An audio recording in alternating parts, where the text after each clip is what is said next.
찬송가 290장을 보시겠습니다. 290장입니다.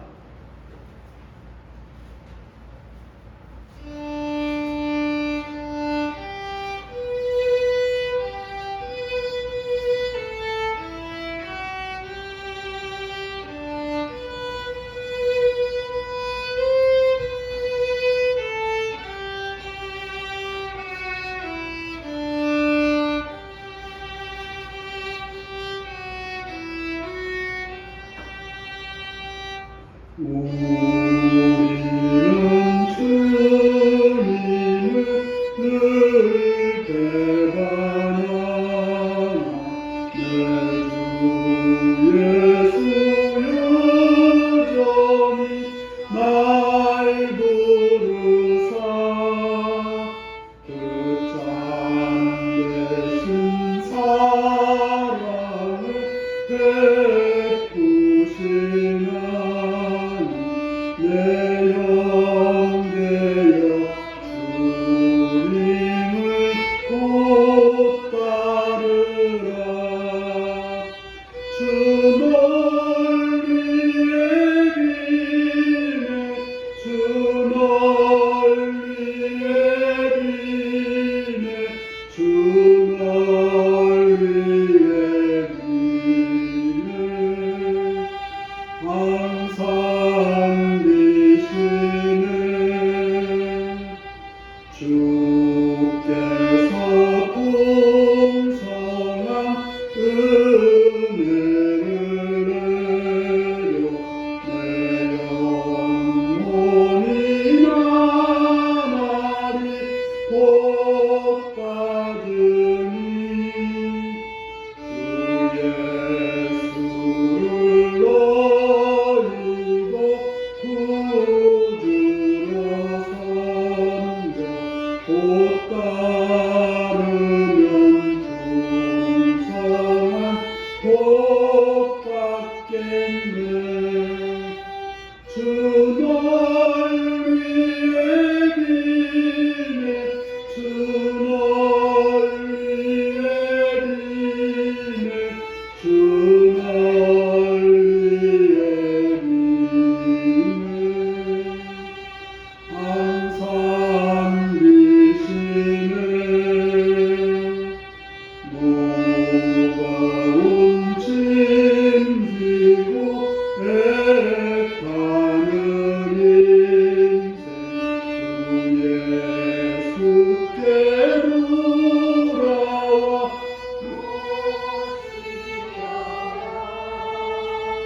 내 주 예수 너희를 돌보실 때에 감동 낙과 아리가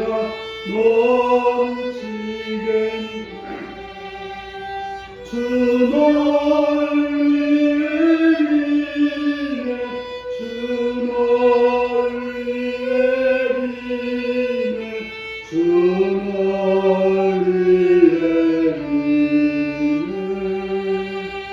항상 계시네. 아멘. 291장입니다.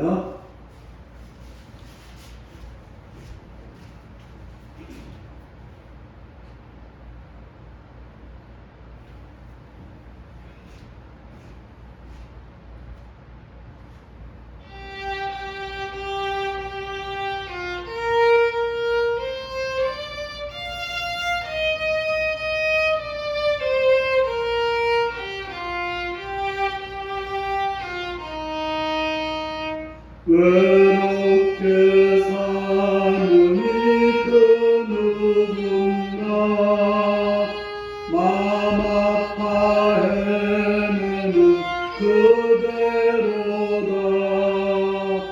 십자가 연결에 널 위해 상하신 하나님 독생자 왜 잊었나. 오직 주 예수님 널 돌보신다. 오직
오직 주 예수는 널 사랑해 손잡아 내게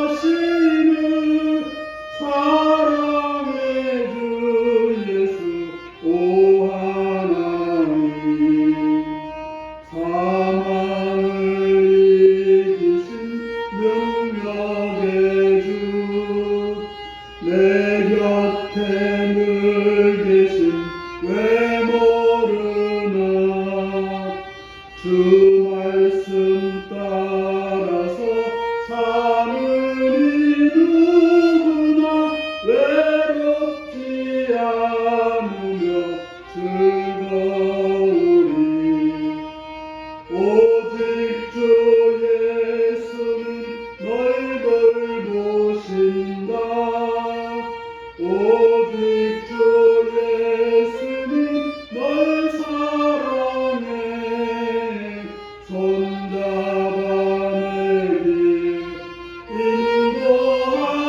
인도하시는 사랑의 주 예수 오 하나님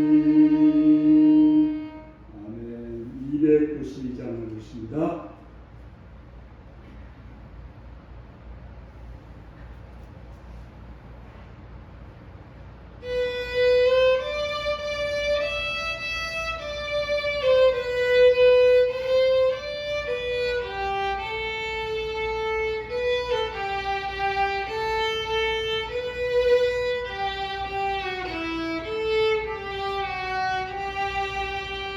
주 없이 살 수 없네 죄인의 구주여 그 귀한 고백비로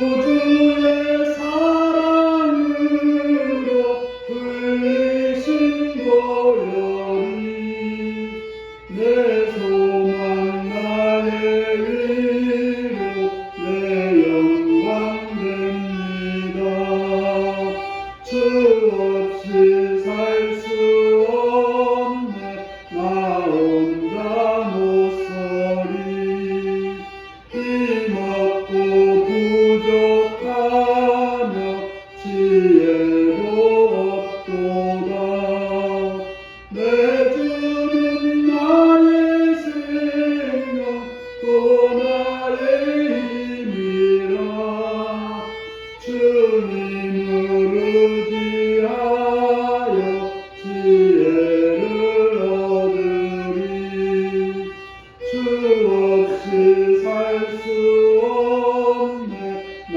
혼자 못서리 힘없고 부족하며 지혜도 없도다 내 주는 나의 생명 또 나의 힘이라 주님을 의지하여 지혜를 얻으리 주 없이 살 수 없네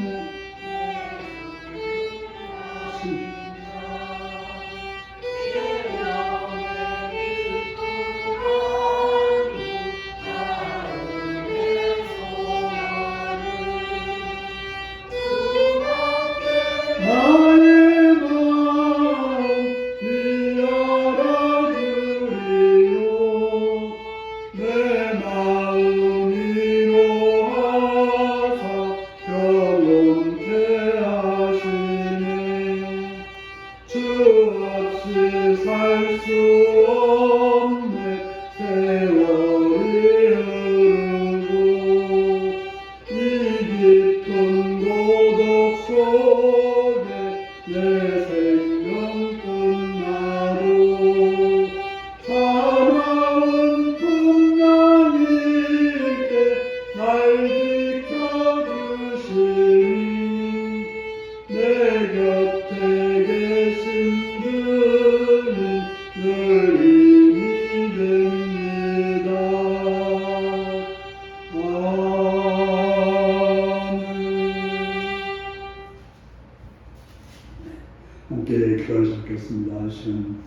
이제부터 인도하시는 하나님 앞에 감사하며 찬양하며 그 앞에 여러분의 삶을 고백하시고 해결 구하시고 감사하시고 찬양 앞에 찬양하시기 바랍니다.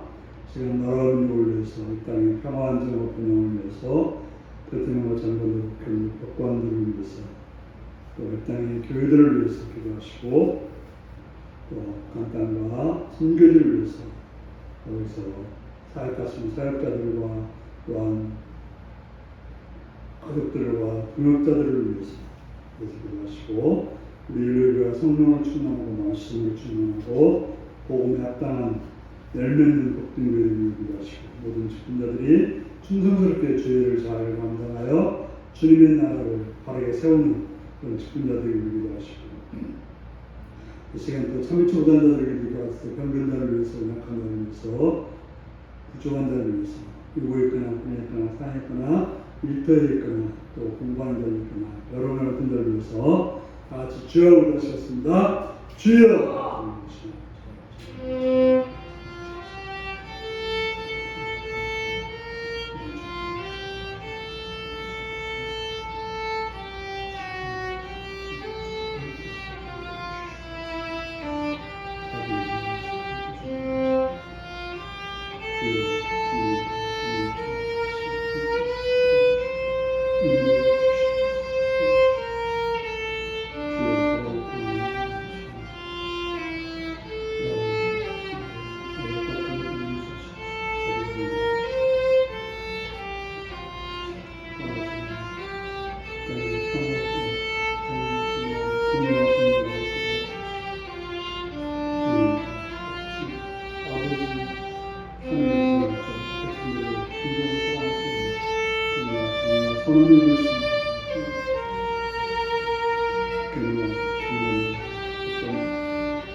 좋으신 아버지께 감사와 찬양을 드립니다. 오늘도 사랑해 주셔서 주 앞에 나오게 하시는 감사합니다. 함께 하시어 주시는 감사합니다. 지금도 주 앞에 나왔었는데 귀를 기울여 듣고 깨닫고 알게 하시옵시며 진리와 생명으로 나가는 시간 되도록 도와주옵소서. 성령 함께 할 줄 믿사오며 예수님의 이름으로 기도드려옵나이다. 아멘.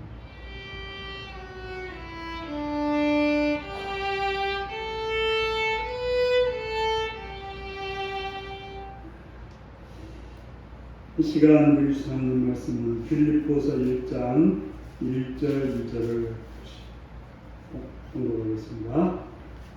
빌립보서 1장 1절 2절입니다.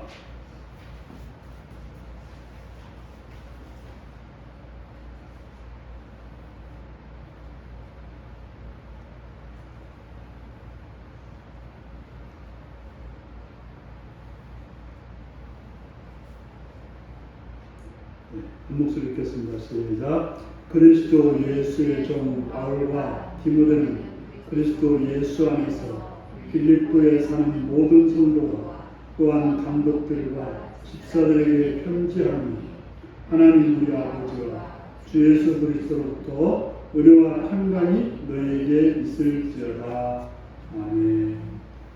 사랑 축복합니다.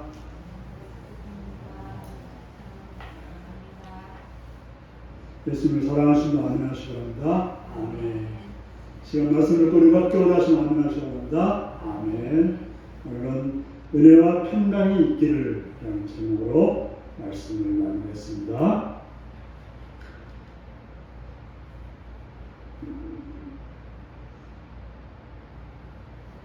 빌립보에서 가장 많이 보여지는 단어는 기쁨이라는 단어입니다. 그래서 빌립보서가 다른 성경에 비해서 4장밖에 없기 때문에 짧은 편인데 불구하고 기쁨, 기뻐하다 라는 단어가 무려 16번이나 나오고 있습니다. 그 다음으로 많이 나오는 단어가 그리스도라는 말이 또 많이 나옵니다. 온통 그리스도로 가득 찬 편지라고 해도 지나치지 않을 정도입니다. 그래서 빌립보에 나타난 두 단어 기쁨과 그리스도는 우리에게 중요하게 여겨야 될 두 단어인 것입니다. 우리의 삶은 오직 그리스도 안에서 기뻐하는 것, 그것이 우리의 삶이요 우리의 모습이어야 합니다. 그래서 우리에게 전해지는 책, 우리가 그렇게 살기를 원하는 것이 빌립보서입니다. 실상 우리의 삶은 기뻐하면서 그리스도 안에 살고 있는가? 그렇지 못할 때가 많습니다. 그렇지 못할 이유를 대시는 분들이 많을 것입니다. 네, 맞습니다. 기뻐해야 되지만 기뻐하지 못하겠다라고 말합니다. 하지만 오늘 우리에게 말씀을 주고 있는 바울이나 그 편지를 받고 있는 빌립보 교인들도 역시 우리 상황과 똑같습니다. 아니, 우리보다 훨씬 더 안 좋은 상황 속에 있습니다. 지금 우리에게 없는 환난과 핍박이 그들에게 있고 궁핍함이 그들에게 있었습니다. 그래서 기쁨과 평안이 있기는 매우 힘든 그런 상황이 있었다고 하는 것입니다. 편지를 쓰고 있는 바울은 좀 더하다고 말할 수 있습니다. 우리가 이제 빌립보서를 옥중서신이라고 하죠. 바로 감옥에서 보내는 편지라는 거죠. 요즘은 감옥도 상당히 좋아졌다고 합니다. 냉난방도 되는 데가 많고 또 여러 먹는 거라든지 이런 것이 시설이 좋아서 어떤 무슨 호텔 같다 그렇게 말하는 사람들도 있습니다. 하지만 그때의 감옥은 그저 땅을 파고 이렇게 만든 감옥이기 때문에 이제 그 빌립보서라든지 이제 그리스 가서 감옥들을 봤는데요, 그냥 땅굴을 파가지고 거기다가 감옥에 하겠어요. 그럼 알겠지만 뭐 냉난방이라는 것은 전혀 없을 것이고 또 철에 따라서 축축함과 이 여러 상황이 있었을 것입니다.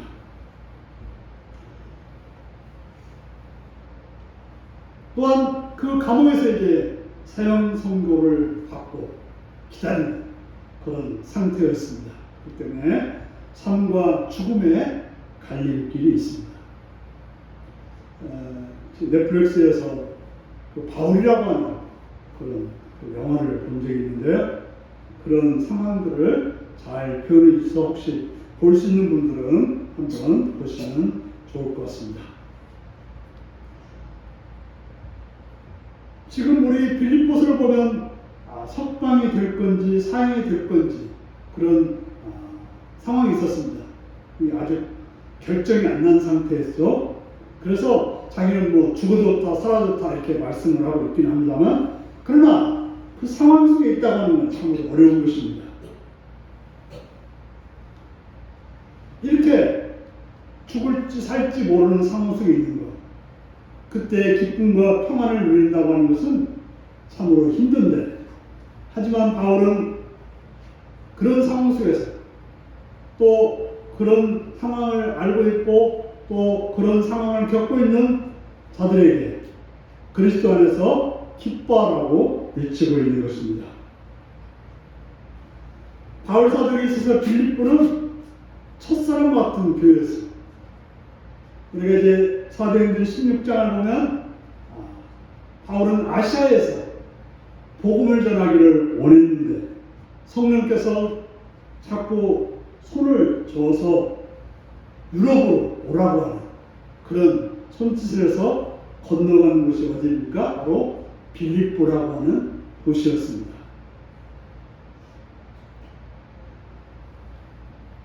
바로 그곳에서 우리가 알다시피 그 복음을 전하다가 감옥에 갇혀서 매를 맞고 복음을 전했던 곳이 바로 빌립보인 것입니다.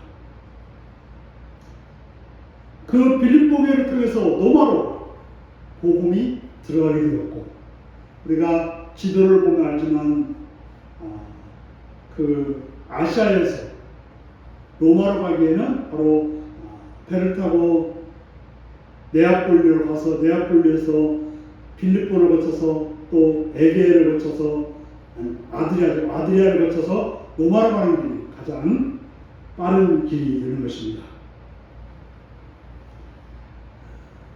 지난번에 이탈리아 갔을 때 그 바울이 로마에 들어왔던 그 장소를 가본 적이 있었는데, 나폴리 근방에 그런 장소를 가본 적이 있었는데요. 바로 그렇게 갔던 것입니다. 바로 바울은 빌립보 교회를 발판으로 유럽에 복음을 전하게 되었고, 빌립보 교회도 어려운 형편이지만 바울을 도와서 유럽의 복음의 전쟁기지의 역할을 잘 감당했던 것입니다. 그것은 바로 이러한 말씀, 곧 그리스도 안에서 주 안에서 기뻐하라고 하는 이 말씀을 가졌고 행했기 때문에 그렇게 사역을 잘 감당할 수가 있었던 것입니다. 오늘은 1절, 2절 말씀을 통해서 은혜를 나누기를 원합니다. 항상 편지에는 인사말이 있습니다. 예전에 보면 가을이면 풀벌레 오는 이 가을에 하늘은 높고 바람은 차가운데 하면서 이제 이렇게 편지를 썼지 않습니까? 보통 이제 부모님들한테는 부모님 정서하면서 소자는 어쩌고 이렇게 쓰지 않습니까? 오늘 바울은 그렇게 편지를 쓰고 있는 것입니다. 먼저 바울은 편지를 갖고 있는 수신인 교회를 언급하고 있습니다. 그러면서 여기서 주목해야 될 것은 은혜와 평강이 너에게 있기를 원한다라고 말씀하고 있는 것입니다. 중요한 것은 은혜와 평강이 있기를 원한다고 했는데 은혜가 평강의 근원이라고 말씀하고 있는 것입니다. 우리가 그냥 평강이 주는 것이 아니라 은혜가 있어야 평강이 주는 것입니다. 보통 이제 우리가 설교를 듣고서 은혜 받았다고 그래요. 무슨 뜻입니까? 내 마음에 들었다 이게 아니고 듣기에 좋았다 이런 말도 아니고 바로 하나님이 주시는 어떤 선물을 받았다라고 느껴지는 것이 바로 은혜를 받은 거죠. 다시 말해서 은혜라고 하는 것은 하나님께로부터 오는 것입니다. 하나님께서 그의 백성에게 하나님 노릇 해주시겠다는 언약을 주셨습니다. 바로 그 언약을 깨닫게 됐을 때, 알게 됐을 때 우리는 은혜를 받았다라고 느끼게 되는 것입니다. 바로 이 은혜는 대가 없이 거저 베풀어 주신 구원의 선물을 뜻합니다. 그래서 복음도 마찬가지로 그렇고 하나님의 사랑도 마찬가지로 바로 은혜인 것입니다. 바로 그리스도 안에 계시는 하나님의 진리, 하나님이 주시는 그 선물을 표현하는 것이 바로 은혜인 것입니다. 바울은 바로 그리스도 안에 있는 이 은혜를 받게 된 때 은혜를 받은 사람들이 누리는 것이 바로 평강인 것입니다. 우리는 예수 그리스도의 십자가의 대속의 제사를 통해서 우리 죄인들이 하나님과 올바른 관계, 원만한 관계를 맺었습니다. 그렇게 되므로 이룩되는 것, 살롬이라 살롬이 회복되었고 그로 인해서 하나님에 대해서 평강을 느끼는 것. 그러므로 평강은 은혜의 결과, 하나님의 은혜를 입어서 내가 하나님과 관계가 평강해지는 것. 하나님의 관계뿐 아니라 이웃과 관계가 평안해지는 것. 이게 바로 은혜와 평강의 관계인 것입니다. 그래서 바울은 빌립보 교회를 향해서 은혜와 평강이 있기를 원한다라고 편지를 시작하고 있는 것입니다. 우리 신자에 있어 기본적인 것이 있다면 바로 은혜를 입고 평강을 누리는 것입니다. 바로 하나님 주신 거저 주신 은혜를 받아서 평강의 삶을 누리는 것. 이게 바로 그리스도인의 삶인 것입니다. 이것이 무너지면 우리는 평강이 있을 수 없고 신앙에 평강이 없다면 신앙인으로서 모든 것은 무너진다라고 말할 수 있습니다. 보통 신앙생활을 한다고 하면서 남에게 고통을 주는 사람이 있어요. 보통 무당은 남은 다 망해도 나는 잘 되면 된다는 그런 식의 생각을 가지고 있습니다. 그러나 우리에게는 은혜와 평강이에요. 나만 평강이 아니라 모두가 다 평강해지는 거예요. 더 나아가서는 우리가 성경에 보면 사람들만이 아니라 자연까지도 평강해지는 것을 진정한 샬롬, 평강이라고 말하고 있는 것입니다. 보통 우리는 뭔가를 이룬다고 하지만 그 이루는 일 때문에 망치는 경우가 많아요. 뭔가 착한 일을 한다고 했는데 누가 상처를 받기도 하고 또 누구 것을 빼앗는 일이 되기도 하는 것입니다. 왜냐하면 그것은 우리 죄로 인한 욕심 때문에 그렇습니다. 우리가 하는 일이라고 하면 그래요. 우리 욕심대로 우리 나름대로 열심히 하지만 그러나 결과적으로는 평강이 아니라 누구만 좋고 누구는 안 좋은 그런 결과를 이루게 되는 것입니다. 우리는 우리의 삶에, 우리의 가정에, 우리의 공동체에 하나님의 은혜를 통해서 평강의 삶이 이룩되어야 되는 것입니다. 우리가 하나님의 은혜를 입어서 그 은혜를 위해서 평강의 삶을 살아갈 때 모든 것이 평강, 샬롬의 삶이 이룩되게 되는 것입니다. 그러면서 바울은 자기 자신을 예수 그리스도의 종이라고 고백하고 있습니다. 예수 그리스도를 통해서 하나님의 은혜를 받은 바울은 자신의 삶은 이제 종으로서의 삶이라고 고백하고 있습니다. 자신은 이제 일꾼으로서 삶을 살겠다고 결정하고 살아갑니다. 여러분 누구입니까? 누구의 종이며 누구의 일꾼입니까? 그럼 뭐라고요? 내가 누구의 종이긴 왜 종이야? 라고 화내실 분이 계실지 모르겠습니다. 내가 누구의 종이 된다고 하는 건 말도 안 되라고 하실 분들이 있을 것입니다. 난 내가 주인이고 내가 알아서 하지 누가 시켜서 하지 않아 라고 말할 것입니다. 하지만 바울은 자기 자신을 그래서 예수 그리스도의 종이라고 선언하고 고백하고 있습니다. 그래서 오늘 본문에서 디모데를 공동 발신자로 쓰고 있습니다. 디모데는 누구입니까? 우리가 디모데서를 보면 디모데는 아들과 같은 영적인 아들과 같은 존재입니다. 그런데 불구하고 공동 발신으로 쓰고 있다고 하는 것입니다. 우리가 또 고린도전서를 보면 소수대내를 공동 발신자로 쓰고 있습니다. 왜 바울은 이들을 공동 발신자로 쓰고 있을까요? 여기서 바울의 삶의 태도를 볼 수가 있습니다. 바울의 겸손이라고도 볼 수 있지만 그것은 자신이 그리스도 예수의 종이기 때문에 그렇다고 하는 것입니다. 바울은 교회를 개척하고 교회를 이끄는 대사도였습니다. 많은 사람의 존경과 사랑을 받는 그런 자가 바울이었습니다. 하지만 자신은 예수 그리스도의 종이라는 사실을 잊지 않았습니다. 실제로 아들 같은 디모데나 좀 작아 보이는 소수대나 똑같이 예수 그리스도의 종이라는 사실을 인정하고 그들과 같은 반열에 올려놓고 공동 발신으로 사용하고 있습니다. 우리는 어디 가나 늘 비교하려고 해요. 그래서 꼭 내가 너보다 낫다, 나는 좀 더 특별하다를 내세우기를 좋아합니다. 그래서 자꾸 비교하려고 하고 실력으로 비교하고 또 가진 것으로 비교하고 또 평판으로도 비교하려고 합니다. 우리가 비교가 안 되면 곧바로 하는 말이 뭐 있어요? 너 몇 살인데? 나옵니다. 안 되니까 나이로 잡겠다는 거죠. 뭔가 비교하고 우위를 점하려고 애를 쓰는 것입니다.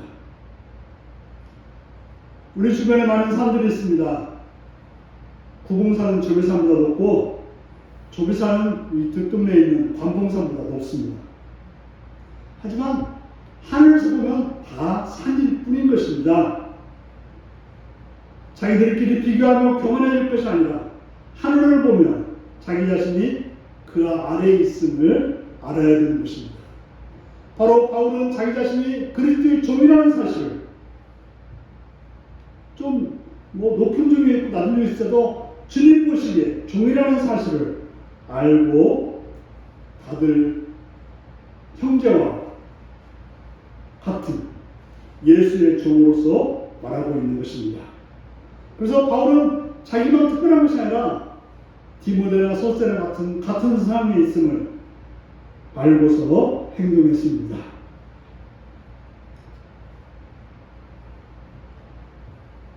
우리는 하나님의 은혜 없이 평강을 누릴 수 있는 사람은 없습니다. 하나님 은혜 없이 하나님 자녀가 될 수 없고 하나님 은혜 없이 하나님 일꾼 곧 종이 될 수도 없습니다. 우리는 오직 하나님의 은혜로 사는 자이고 하늘 아래 산에 있듯이 그 은혜 아래 우리가 있게 되는 것입니다. 자꾸 내 자신을 드러내려고 하기보다는 우리가 하나님의 은혜 가운데 내가 목사가 되고 집사가 되고 장로가 되고 권사가 되고 성도로 살아가는 것이지, 내가 더 잘났다라고, 내가 더 높다라고, 내가 드러낼 게 있다라고 내세울 일은 아닌 것입니다. 우리가 그렇게 되면 서로가 사랑과 존경으로 도우며 함께 살게 되는 것입니다. 그것이 사랑이며 그것이 아름다움인 것입니다. 그리고 예수 그리스도의 종은 천당한 것이 아닙니다. 천한 존재가 되는 것도 아닙니다. 구약에서 주의 종 하면 보통 모세나 다윗이나 엘리야 같은 선지자나 왕을 말했던 것입니다.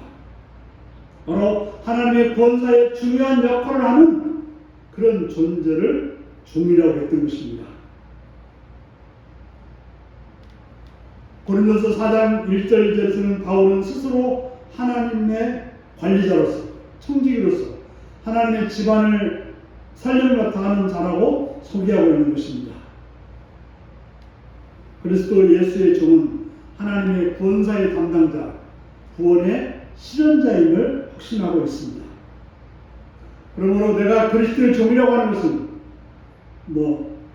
비하의 언어도 아니고 더 나아가서 높임의 언어가 되는 것입니다.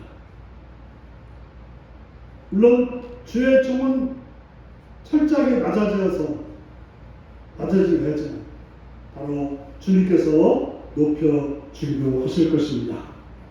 문제는 주의 종으로서 철저히 낮아져야 되는데도 불구하고 높임만 받으려는데 문제가 있다고 하는 것입니다. 오늘 이 편지를 받는 분들은 바로 먼저 성도들이라고 말하고 있습니다.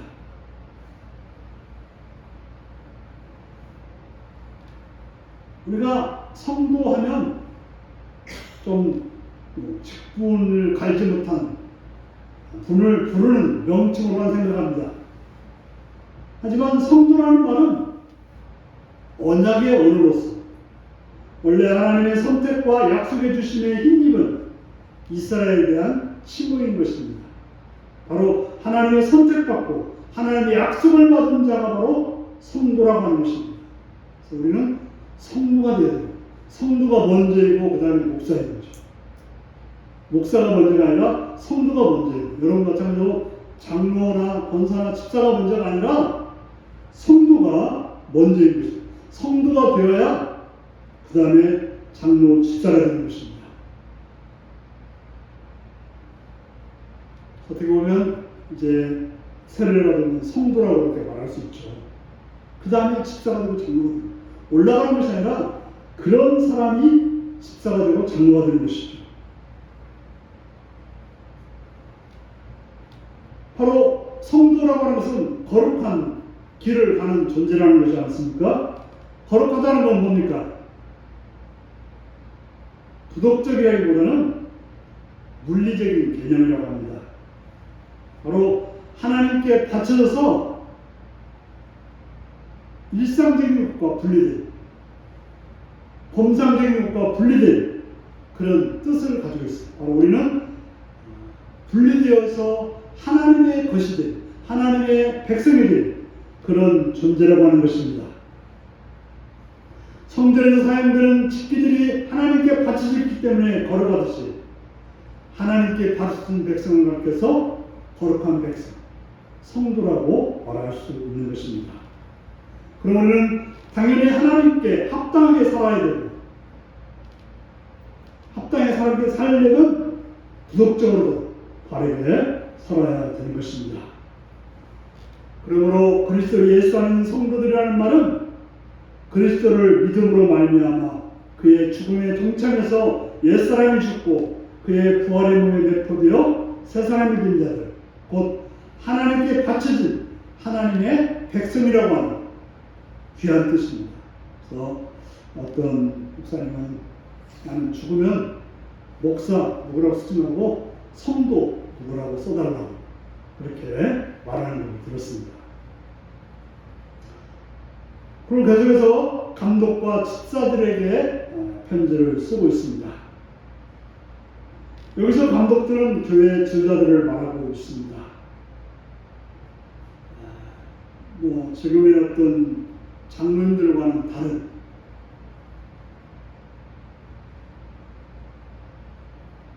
당시 감독들은 식탁의 음식을 배분하는 봉사일을 할 뿐 아니라 전도와 설교를 하고, 그러니까 성찬을 할 뿐 아니라 전도와 설교도 했던 그런 분들을 말하고 있는 것입니다. 그래서 그들은 말씀을 전하고 교회 일치와 화평을 책임져야 될 감독과 집사들에게 편지를 쓰고 있는 것입니다. 사랑하는 성도 여러분, 여러분들에게도 하나님이 주신 은혜를 통해서 평강이 있기를 바랍니다. 그 평강으로 세상을 살기를 바랍니다. 그 은혜 받은 자로서 가정에서 이웃들과 관계 속에서 성도들과 관계 속에서 평강을 누리며 살기를 바랍니다. 그리고 예수 그리스도의 종으로 사시기 바랍니다. 그 어떤 삶이라 할지라도 그리스도 예수의 종임을 기억하고 행할 수 있기를 바랍니다. 집에서나 직장에서나 어디에서나 내가 예수 그리스도의 종이라는 사실을 기억하며 또 그런 자로서 세상에서 살아야 된다고 하는 것입니다. 또 우리는 하나님께 선택받은 거룩한 성도로서 구별된 존재로서 살 수 있기를 바랍니다. 거룩한 존재이기 때문에 하나님의 말씀을 따라서 세상에서 살 수 있기 바랍니다. 그리고 또 직분을 따라서 직분에 합당한 행할 일들과 또 행동들을 살피면서 행하는 여러분들이 되시기를 바랍니다. 기도하시겠습니다. 사랑하는 성도 여러분, 오늘 말씀을 이어가면서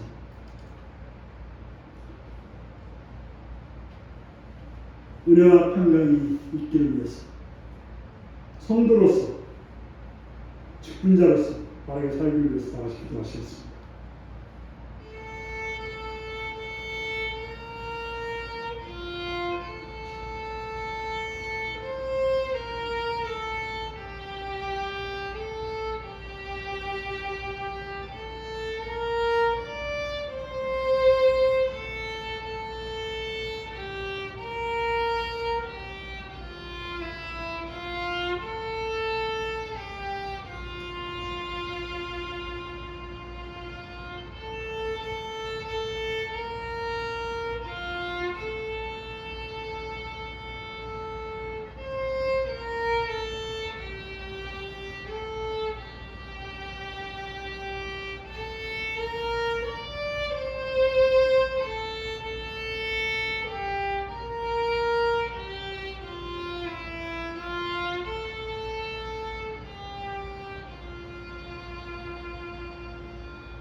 찬송가 294장입니다.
예수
하나님은 사랑이라 죄악에 빠졌고 우리까지 사랑하니 참 사랑합니다. 아멘. 기도하시겠습니다.